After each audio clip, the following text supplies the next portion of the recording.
Hi, I'm Adriana James. In many parts of America, the gas is almost $4, even higher. Eggs are $8. Gas and electric bills are through the roof. Thousands of people are laid off at a neck-breaking pace. What's going on? But you see, when you're being successful in your ability to make money, things change. Something changes in here. Things work differently in your brain. A few dollars increase won't be felt. I fill my tank now with $100 rather than $80. Well, I can do that. But for the person who's making $55,000, $65,000 a year, or even $90,000 a year, while having to take care of maybe their spouse, their kids, or maybe ailing parents, those people will feel it badly, and for them it does make a difference. Then it's simple. You need to make more money, right?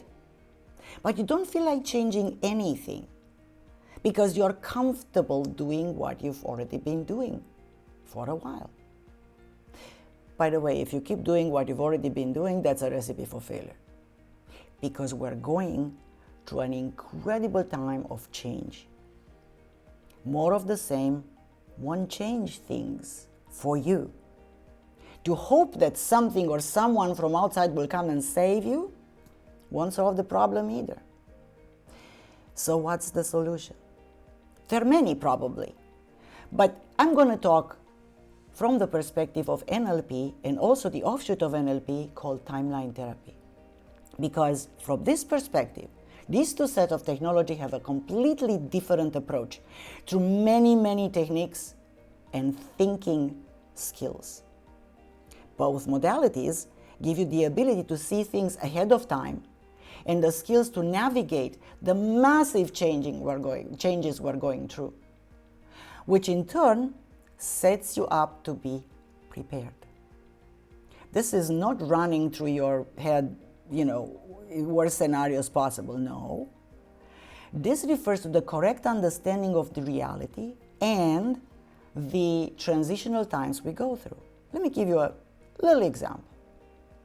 Values. You all have heard the right values should be this way, or about people who have values versus people who don't have values. I wrote the book on values. I'm an expert on values. And I got to tell you that everyone has values. When you disagree or find yourself in trouble is when your values are not fulfilled or when another person's values differ from yours. All good, you say. That's fine. I understand that. Here is the rub. Values are stored at the unconscious level. When you go to work for a business, you usually are handed out a piece of paper. The company or business values, they go, here are all values. You look at them, they look good. And you say, okay, I agree with those. They're good values. But you see, this is only at the conscious level. Your personal values may be totally different from the values of that company or that business. And if they are different, your conscious agreement won't make a difference. Here is why. You want to know why? Everything you're motivated to do or to stay away from, meaning not do, is part of your values because your personal values determine your motivation. This is very important to know. I'm sharing with you an important thing. If you like playing tennis, it's part of your values. If you drink coffee rather than tea, it's part of your values. If you want to go out and make more business, it's part of your values. If you don't want to do that, it's part of your values. If you want to be an entrepreneur, free, independent, versus being employed, it's part of your values, and so on.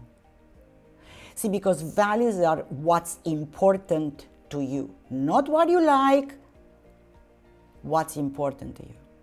Speaking of importance, more importantly, the bulk of your values runs at the unconscious level. So you're not even aware of many of your values at the conscious level. So if you don't do something, even if you know it would be the right thing to do or you must do, but you can't get yourself to do it, it's because of your values. Not many people know that values can be elicited in other words, discovered, brought to consciousness from the unconscious mind, put in order, and they can be changed to match your goals, to match your objectives. And if they don't match your goals and objectives, you will struggle to achieve your goals because there is a mismatch. What do you think? What do you think happens when your values match your goals? Here is what happens. You take off like a rocket. The inner conflict between what you think you should do, or you must do, or maybe you don't, but you can get yourself to do, it's gone, it's gone. So here is this guy, and he is coaching with me. He's complained what he's never made money, made money, but not the money he wanted to make in his life. Never reached the level of prosperity that he wanted to be at. So we elicited his values, and making money or prosperity were not part of his values. They were nowhere to be seen. No wonder he wasn't making the money he wanted. He wasn't really motivated to do so. Because you will not do anything that's not in your values. In our NLP Master Practitioner, we teach you how to elicit your values, how to put them in order, how to see if they are appropriate for the goals and objectives you have, how to change those that are not appropriate, and how to know which ones are most important, which ones are the ones that really drive you. This is an extremely important part of the NLP Master Practitioner training, which makes a tremendous difference in your ability to be successful in your business, career, relationships, as well as in health and fitness or personal development, because those are all areas of life. If there is one main thing that stops you from accomplishment and achievement, as well as increasing your progress and success, it's your values. It's worth spending time to know them, to elicit them, to put them in order, and to change them so they suit your desires, your dreams, your needs, your goals, and objectives, as I said.